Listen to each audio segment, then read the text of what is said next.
One of the sessions I really enjoyed was the prehabilitation.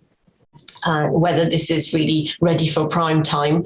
I think we have a lot of evidence that exercise generally is very helpful for patients who have received a diagnosis of cancer or are about to have some treatment for the cancer. In the past, it's been really difficult to show the impact of exercise, but in the adjuvant setting, for instance, in breast cancer, we've already shown that this is really impactful whilst they're on treatment for their adjuvant chemotherapy, for instance. Now, in lung cancer, it's even more difficult to perhaps recruit these patients into studies and in exercise programs because of comorbidities. Perhaps their baseline ability is not as good as it should be.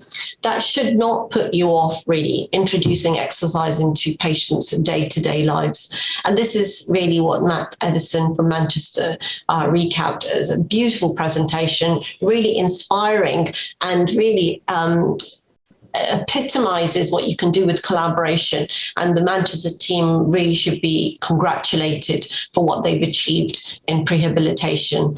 And the main takeaway home messages really for me was, if you start off the baseline as a better capability of exercise, then you are less likely to go downwards, or you have more threshold or more capacity if you do deteriorate due to progressive disease.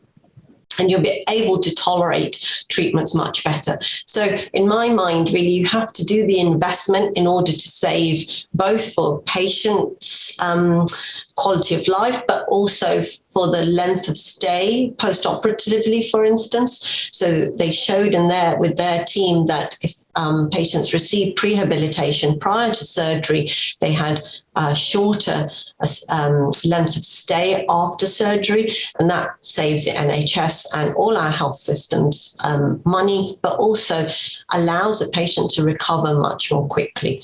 So I think this really then should be carried on throughout all the stages of lung cancer rather than just early or curative lung cancer.